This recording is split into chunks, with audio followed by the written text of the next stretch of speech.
Topics such as automation, innovation, unique identity, and more. I'm your co-host, Reed. And I'm Liz. And welcome to the show. Reed and I just had an amazing conversation with Rob Gonzalez from Salsify. He is such a passionate guest. And we talked everything from data quality to the evolution of e-commerce and how the requirements for manufacturers and suppliers to give different kinds of attributes to their retailers just continues to evolve and shift. We talked about things like regulatory information that should be just brass tacks, right? To things like whether a washer and a screw are rust proof in a dishwasher. It was a really great conversation. I really hope you enjoy it. Hey, Rob, welcome to the show. It's so great to have you. So great to be here. Thanks for having me. Yeah, absolutely. Before we get started, tell us a little bit about yourself and your work at Salsify. So I'm one of the co-founders of Salsify. We started the company in 2012. So it's about 10 and a half years into this at this point. And as a co-founder, I've done a whole variety of things, any job that needed to be done at the company. Since late 2018, I've been primarily running the marketing organization. Awesome. And what were you doing prior to Salsify? Give us a little background as to how you got to where you are today. A decade of history is not enough history. So you've just been doing the same thing over and over every day. You know, like, come on. I've been in tech my whole life. I mean, I was a computer science and math double major at college.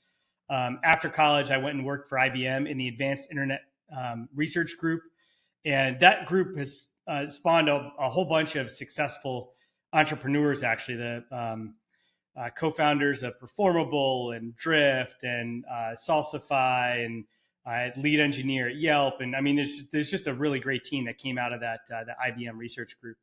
And then after that, I was with Endeca Technologies. And Endeca in the 2000s was one of the hot e-commerce companies in the world. They built the search, navigation, merchandising capabilities that were on 50 of the top 100 global internet retailers at the time, the Walmart.coms, Target.coms, Home Depot.coms, a ton of the retailers that used to be so hot that aren't around anymore, like Circuit City, Tower Records, Borders Books. You know, we worked with most of the big folks that were building their first Gen 1 e-commerce platforms. And so I cut my teeth doing that. I was in product management at that point. I had moved outside of engineering. And then after Endeca was acquired by Oracle in 2011 for $1.1 billion, my co-founders died. That's with a B. With a B. Boy, as in billion. With a B. And that's, you know, that was a unicorn before unicorns were cool, right? But Jason Purcell, my co-founder and CEO of Salsify, he was the GM of Endeca's e-commerce group. And Jeremy, and I loved e-commerce. We wanted to do another e-commerce play. And we loved data because we were all kind of engineering data nerds by background. And the biggest problem we had at Endeca when we were building a HomeDepot.com, for example, was getting really high quality data that supported a really great search navigation product detail page experience. And one of the kind of interesting things about Endeca was about half of the engineering team, which at the time had the reputation of being about the best engineering team in Boston. Half the engineering team was dedicated to ETL technologies. ETL is extract, transform, load. It's basically take the pile of crap data that you've got and transform it into something consistent that you can use to drive a good web experience for shoppers. So coming out of Endeca, we wanted to do another e-commerce play. We knew that data was a huge pain in the industry for these large e-commerce sites. And we wanted to solve that problem by going to the source where the data should come from and where it wasn't really coming from, which was the manufacturers. We felt that if we could help the manufacturers participate in the site experiences for these major retailers by taking ownership of the data quality, that would be like a win-win-win for everybody. And that's what we started Salsify to do. So, I mean, it's the long arc, but I've been in tech forever, been in data management forever, and spent most of my career in e-commerce. And I love the space. I was saying to Liz, we do have the right person for the conversation today. And I appreciate you taking us through the long haul, because a lot of times our listeners really just don't really know, and they don't have the time to look up. And so You've been in this a really long time, and you brought up data and the ETL. I'm so glad that you explained what ETL was. I'm familiar with it from a data science space in a previous life, and it still blows my mind today, 2023. 80% of the time for data scientists is cleaning up the data to then spend 20% of the time analyzing the data. And that's across the board. And there's lots of solutions out there, and it's for a different conversation. So let's jump into this data question. And, talking about e-commerce and talking about manufacturers, and we have to communicate with one another. And so there's challenges that continue with trading partner communication. And, I know we've talked about this in previous conversations, but maybe if you can just kind of give some examples of like, what are some of the common problems that we're seeing with trading partners communicating?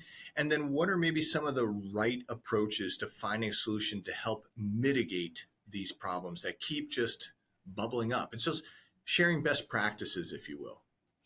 Yeah. And so it's a much more complicated question than I ever thought it would be getting into it. And to start understanding the complexity, just think about if you're a retailer and you're working with thousands of suppliers and you've got hundreds of thousands, or in Amazon's case, like 600 million products that you're selling in just the United States.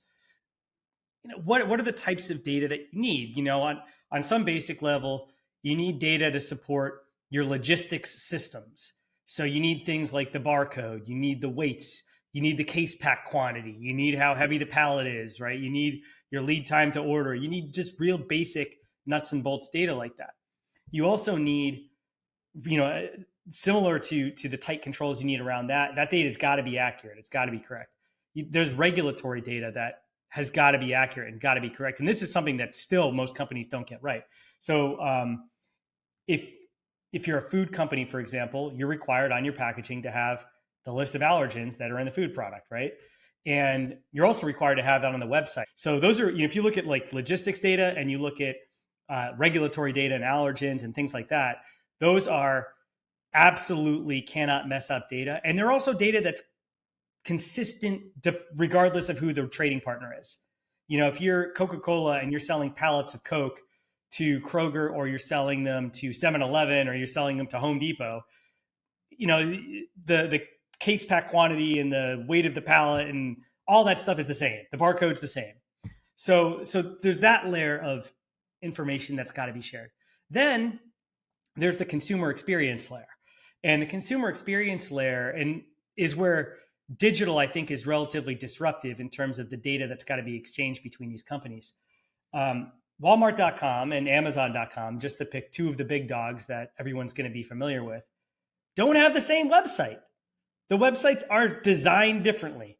And part of the website is the site category structure. They're not selling the same products. I mean, they're kind of both in the everything store game, but they've got radically different product assortments right now. And so the category structure is different on those sites. And then the way that the product detail page merchandises those products is different.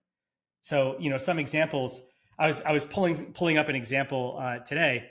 People that sell on Amazon will change product details to optimize for Amazon search algorithm. And Amazon search algorithm is different than Walmart search algorithm. And they both built their own. They both own their own search algorithms. They didn't license it. So I've got a product that's pulled up here. And this is extremely typical of anyone who shopped on Amazon. And the product title is Weatherman Umbrella dash Stick Umbrella dash Windproof Umbrella, resists up to 55 miles per hour, winds, black. Like, that's a weird product title, right? It's not a product title that anyone would have in their system. A marketer did not write that product title, but that product title was written because it works on Amazon. You should not use that product title. Let's say that this product is sold on Target. I'm not sure that it's sold on Target, but let's say that this exact same product is sold on Target.com. You're not going to use that same product title. Target.com has a different search algorithm, right? So when you start looking at consumer experiences on these retailer sites, the sites are different. And as a brand who's selling on those sites, your data strategy has got to be different. Another example is the image gallery. There are some websites, like if you look at FMCG retailers, where the website, like some of it's style guideline, but some of it's just habit. It's the front of the package, the side of the package, the front, right, left of the package, the top of the package, the bottom of the package. And so you see, 6 different angles of the package. You go to Amazon.com, you get like 1 or 2 pictures of the product, and then there's lifestyle images, there's a video, there's an image that isn't even an image, it's text that talks about the brand, because they know that you're not reading the page, but you'll mouse over the images. So if they've got a key brand message that they want to make sure gets out, they put it in the image gallery. And so the images that you use are going to be distinct depending on the style guidelines, the retail brand that they're looking to get after, the rules and regs on what you can throw in that gallery, how many images you can even have, and so on and so forth. You scroll down the page and there's the from the manufacturer section. Amazon has A+ content is what they call it. It's very rigid what you can put within the A+ content. They've got specific style guidelines and how you can stack it. Walmart has a totally different set of rules and regs on what you can put down there, right? So, so this is where it gets tricky. Where as a supplier to these major retailers, some of the data is consistently needed across all of them. Logistics data, regulatory data needs to be standardized. Is standardized to the extent possible. In my view, is an area where there isn't enough standardization in the market. And you really can't screw it up. The retailer doesn't want to screw it up. The brand doesn't want to screw it up. Nobody wants to screw that stuff up. And then there's this site experience data, which is extremely volatile, differs from retailer to retailer to retailer, and is frequently optimized by on a retailer basis. And I think evidence over the last 20 years is it can't really be standardized effectively.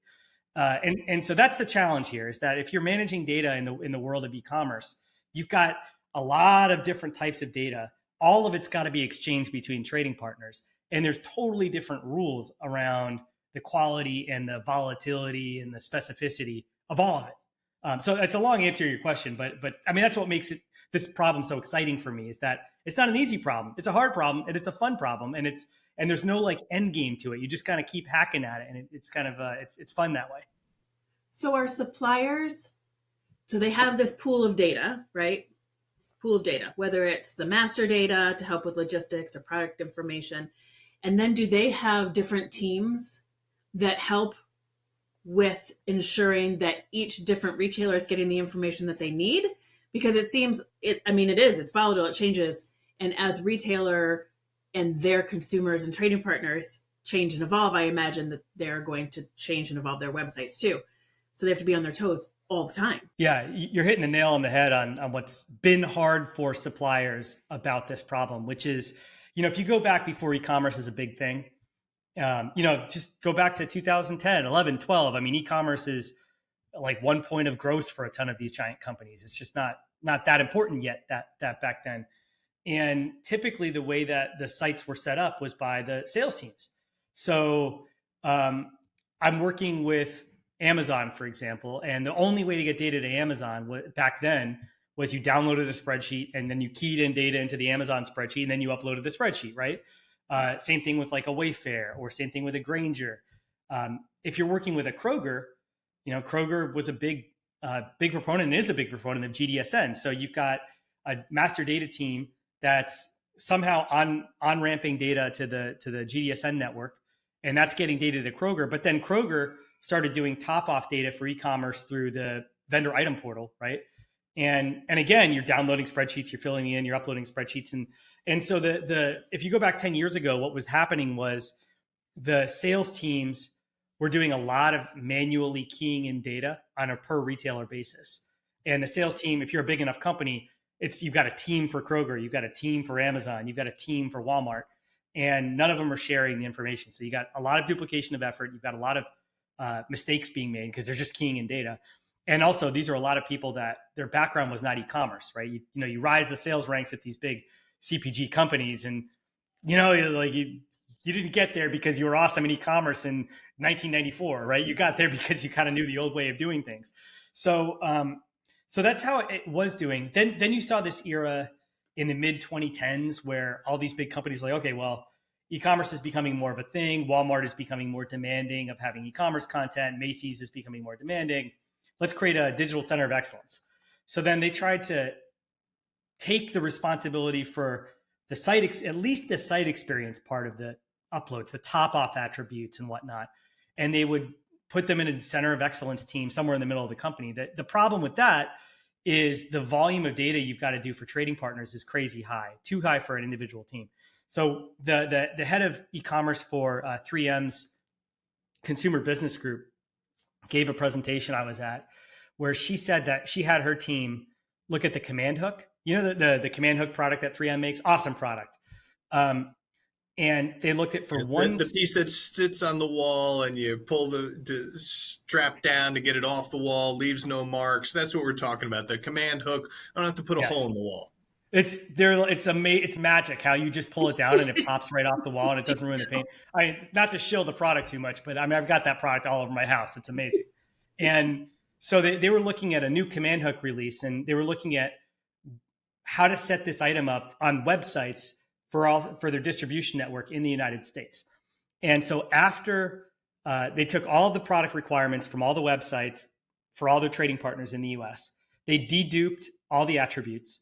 So, you know, I call it product title, you call it product description, I call it color, you call it product color, you know, like all that type of stuff. And after deduping, there were over 670 unique pieces of content needed to populate for their trading partners in the US. And that's for one SKU. And 3M has over 1 million SKUs in market. And then you look at the volatility of that. So Amazon last year in 2022 changed their product detail page content requirements 349 times. Target changed it 298 times last year. So the amount of content to drive the consumer experience these companies are demanding, and how varied it is retailer to retailer, and how volatile it is even within a retailer is significant. And so asking, you know, one little team in a center of excellence to solve this problem turned out not to scale. And what you ended up seeing was the center of excellence teams taking on this role of creating best practices, maybe installing workflows or fundamental, you know, back office systems to help coordinate effort, and then farming out the work somehow to some combination of agency partners, SIs, the sales teams themselves, and so on and so forth, in order to solve the challenge. And so now they're in the process. Okay, well, digital matters. We're post-COVID. Everyone knows this is a big deal. How do we make sure that every single team has it as part of what they do as an ongoing day-to-day activity? And people have not solved this yet. This is the current trajectory that they're on. How do you make sure that they're doing it together as a team? Just a clarification in there. So just so I have some things back. And Liz, maybe when I'm done with this, just for our listeners, Rob had mentioned GDSN. If maybe we can just kind of explain that for some folks that may not be aware of GDSN. But so you're talking about the command from 3M, the command hook product. You're saying at the end of the day, when they cleaned everything up, they still had like 600 attributes for one SKU? Yes, that's what I'm saying. That's what's hard about it. They have millions of SKUs. So like a lot of times people think like, you know, like an attribute, you know, size, color, image, weight, all these other different things. And it's really depending upon the market you're going into, you may need a lot of other things, or you may not need anything. It's just say, we want to know who made the product and what the product's name is. And that's really it. But in other cases, we need all this other stuff. And then when you're flip on your marketing hat, it's like, whoa, when you're marketing, back to your example of black, weather, strong, you know, all these like tag words and different things to kind of help with the algorithms. And that's today's challenge for e-commerce folks. Yeah. There's so many great stories about this. I'll give you I don't know. I'll give you several until you tell me. I think you like horror books. If you think this is a great story, I think you like horror books. I mean, like 600 attributes for one product with 6 million products. That's a lot of work. It's a lot of work, but it's work that matters. It's work that sells, right? So one example is we work with a hardware company. They make fasteners and screws and threaded rod and, you know, bolts and things like that, right? And I'm meeting with their Lowe's sales team and their master data team about data strategy. And I'm telling this story of how much the attributes change even on a retailer. Amazon changes the requirements 300 times a year. And the master data management team said, I get it, Rob, if you were selling shampoo or something that's super consumer oriented, but God, we sell screws and bolts and nuts. There isn't that much to say about them that's not already been said. And the sales rep said, actually, it's funny you mentioned that. Last week, Lowe's called me up and said, look, for all the different washers that you sell us, washers are, you put the screw through the washer, right? We need to know if each individual washer is dishwasher safe, because they were analyzing their search behavior on Lowe's.com, and they were finding that there was actually an increasing volume of people that were looking for washers that weren't going to rust out in the dishwasher. And dishwasher is a tough environment. There's liquids, there's soap. It's a caustic environment, and it can't just be like a galvanized something. I guess there's like a special characteristic. I just put in a new dishwasher, no lie, 2 weekends ago, and needed that exact thing because I couldn't screw it into the top. I had to screw it into the sides, and it was like, wow, I needed a washer for this. That's so funny. And so if you think about a shopper experience, that gives Lowe's competitive advantage. If a shopper can go to Lowe's and search for dishwasher safe, and it means something, and products come up that match that, then people are more likely to go back to Lowe's. They can put dishwasher safe on the product detail pages, and that's search engine optimization for Google. So if you go to Google and say dishwasher safe, then you can go to Lowe's.com instead of their competitors who might not have that attribute. And so that's why you get this volatility. I mean, even back in 2007, 2008, Home Depot had a position called site merchant. And, a lot of big retailers have that position. Not everyone has that position, but these are folks that own the category merchandising strategy online. And what they would do is they would run A/B tests on HomeDepot.com on the attribute set. And the attribute set goes down to attribute values. So if you're looking for color, for example, there's color like red, white, blue, whatever. But, in Home Depot and Lowe's and in that category, there's also like finished colors like chrome, right? Brass. Those aren't really colors, right? So the question is should you call it silver? Should you call it chrome? Or should you use both so that a consumer can find it either way? Now, the challenge with using both is all of a sudden the menu gets longer. So there's a trade-off. You can't include all the possible paths. So they A/B test. And, so maybe it used to be chrome, but now it's silver, or maybe it used to be chrome, but now you've got both options as a supplier. And that's why you get volatility at the data attribute level, right? And so maybe last year you could have called it chrome, but now you can't. And so you get issues like that. Then there's search behavior, which is discovered. You look at this combination of things, and that's how you get to 670 attributes, and that's how you get to this volatility. Is there's constant A/B testing, there's constant measurement, there's constant experimentation. It's like how the market works. There's the great German war quote. Forget the guy's name, but he says, "No battle plan survives contact with the enemy." It's like no marketing plan survives contact with the market. No sales plan, supports contact with the customer. As soon as that you're in that dance, you've got to dance. Yeah, you can't just put it out there and stay static. Yeah. And that's what this is causing us. And it's really hard. So when in my old life, I was with a CPG company and ran the master data team. So data stewards, right? And our role was to be the single source of truth for product master data. But now you're telling me, right, if I was still there, well, now I have to change or add or subtract or be ready to give all of these different attributes to the sales and marketing team, and they're going to fight about it. And it's not a one and done. It's a constant evolution. And then I know on the big companies, because I was with a big company, you have a product information master that houses all this stuff and it's static. It's not flexible. So now I have to go back and ask for different attributes to be at. It's just like this evolution, and it's not easy. And I think everybody's learning all at the same time to be flexible and to be able to move quickly. And we don't even know yet what the next ask is going to be, right? Because us as consumers are going to ask for something else, like if a stupid washer is dishwasher safe, because who cares?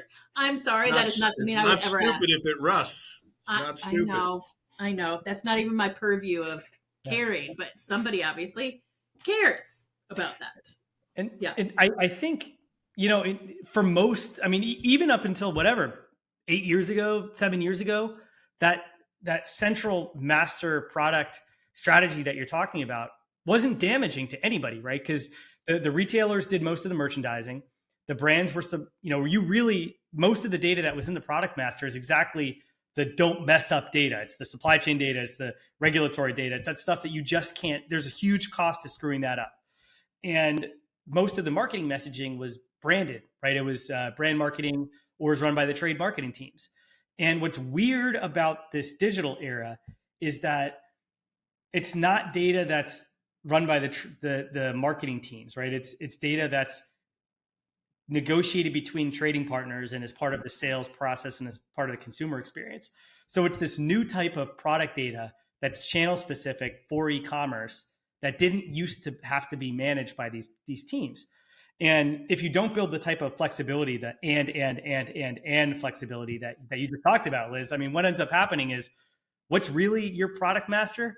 Excel is your product master, because the first thing any sales team does is export data out of your lovingly cared for product master system, and then they go to town on it, within Microsoft Excel, just because they're trying to get the data to their trading partners so they can move on with their day, right?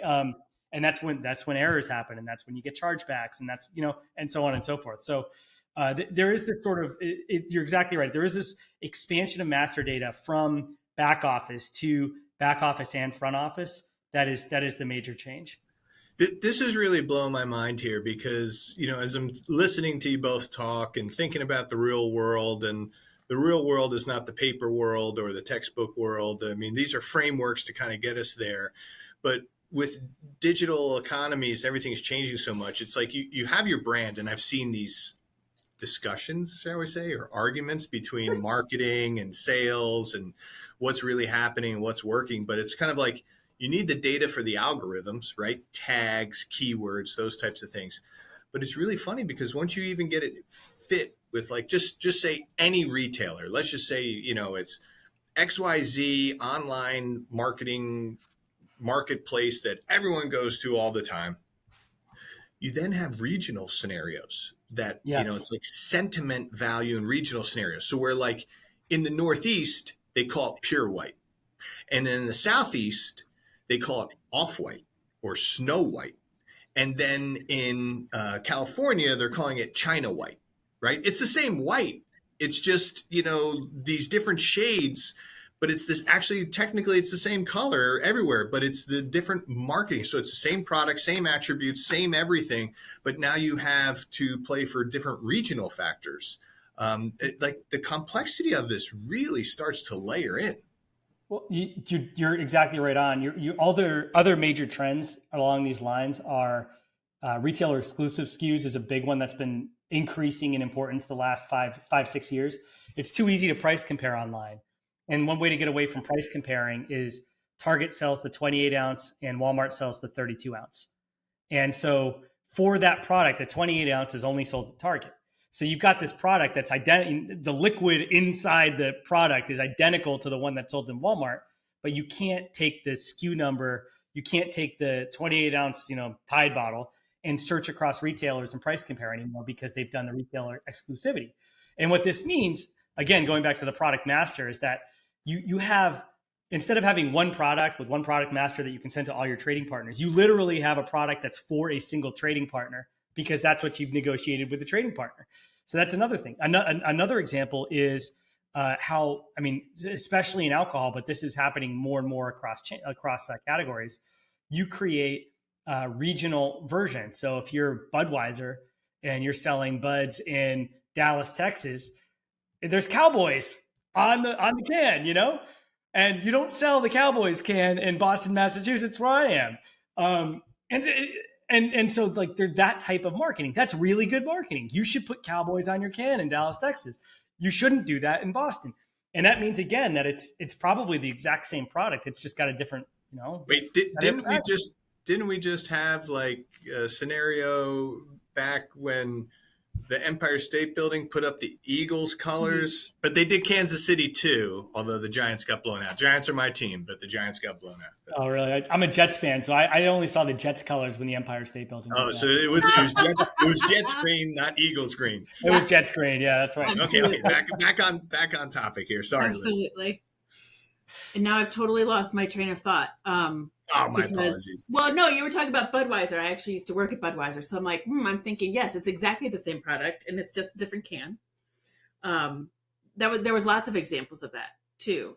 I won't even go into that, but I could literally talk about beer for the rest of the day.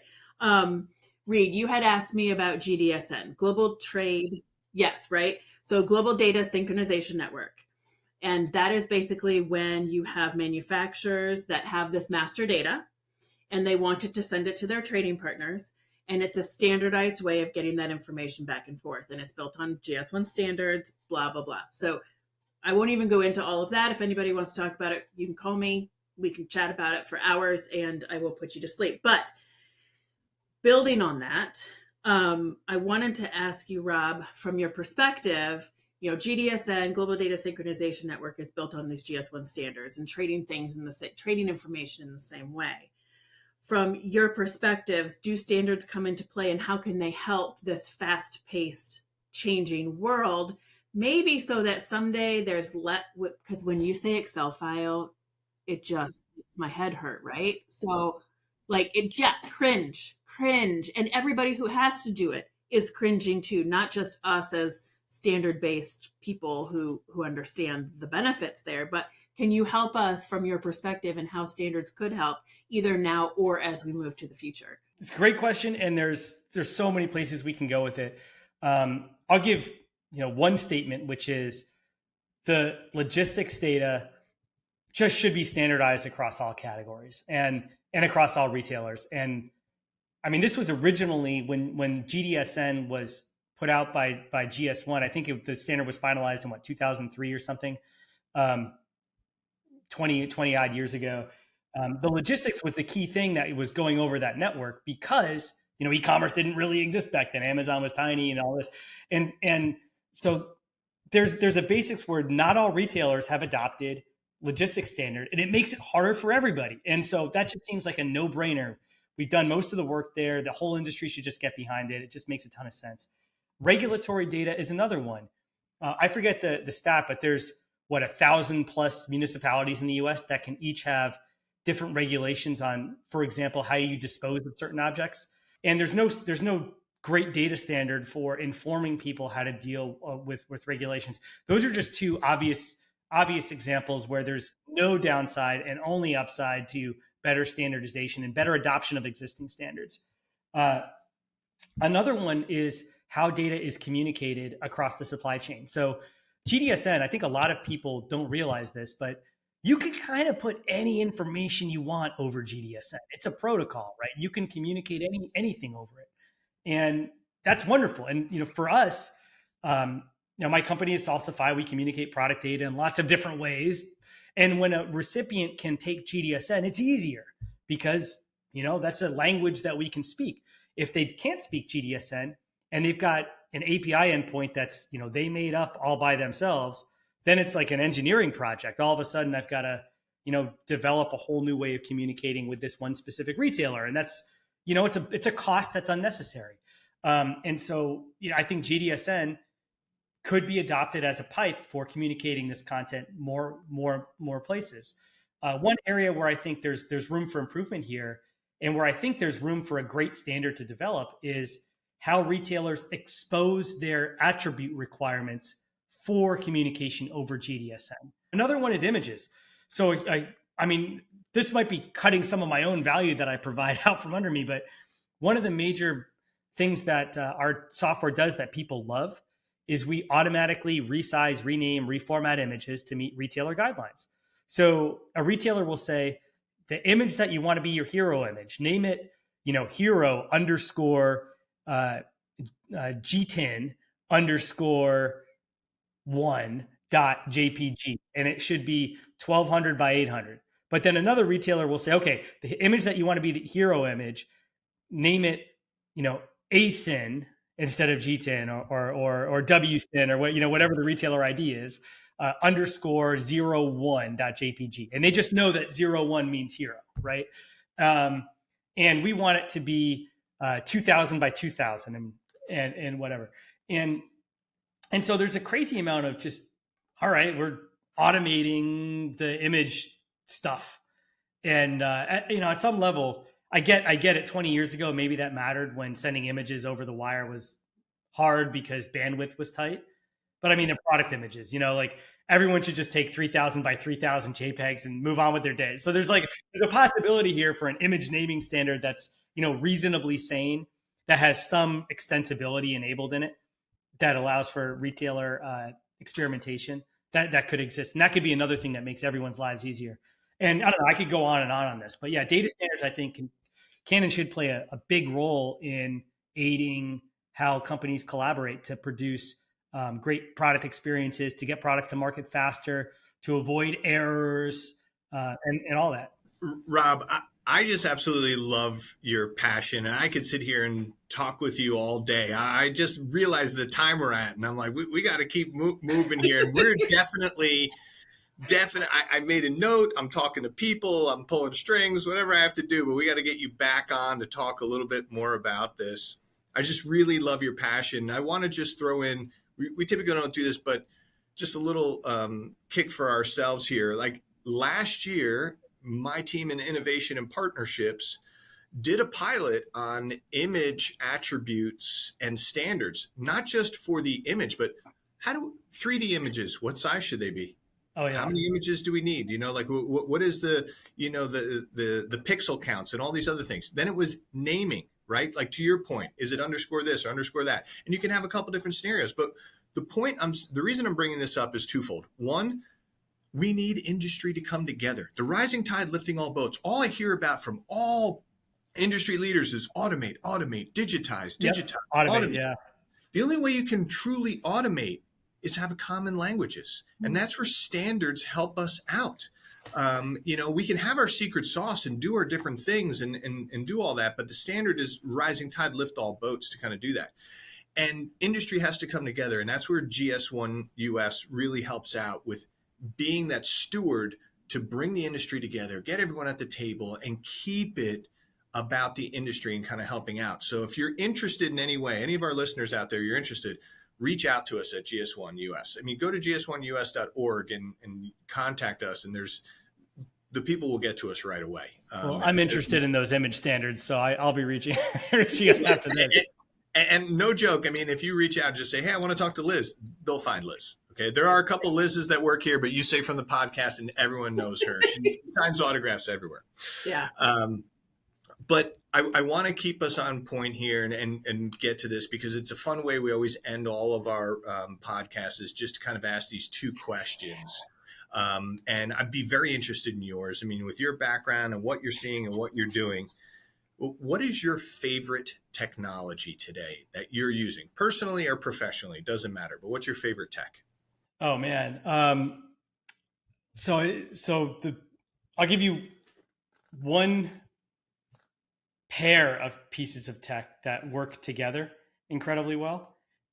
First is my Kindle. I'm a huge reader. I read 78 books last year. I love reading, and I highlight a lot on my Kindle. And so my process for reading is I'll read a book, and then when I'm done with the book, I write a little book review for myself, and I go through my highlights as part of the book review. And I really enjoy doing that, and it helps make it stick a little bit more in my mind. And especially if it's a book I like, I get to kind of live it a second time pretty quickly. So the Kindle and the highlighting is just, for me, I love it. Connected to that, there's a consumer app called Readwise, which is so great. So what Readwise will do is it'll download all of your Kindle highlights, and every day it sends you 5 of them. And you can kind of tune it. So if there's a book you never want to see a highlight from, you could just say, don't send me highlights for that. But every day I get a sample of 5 highlights from all the books that I've read. And it's just great. It's just a really, really fun thing. And then Readwise is also, it's in beta now, but they're launching an RSS reader. Or it's just a general reader where you can connect it to all your RSS feeds, your email newsletters, Twitter lists that you follow, all kinds of stuff. And it gives you one place where you can kind of crush through your incoming stuff. That is an amazing tidbit. That's cool. It's great, man. So this Kindle Readwise combo for me is just gold. I love it so much. That's really cool. I read a lot. I read books, because I'm old. I read paper books, but then I don't get to relive them. I might have to look into a Kindle plus this, because it is fun to remember what you've read and not remember what you don't want to read.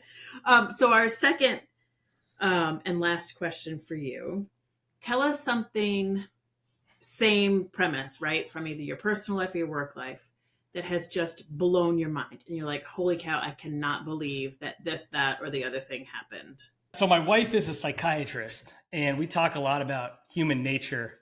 And the number one thing that blows my mind regularly is how overthinking and overcomplicating of basic things people are. All kinds of stuff. It doesn't even matter what topic that you pick.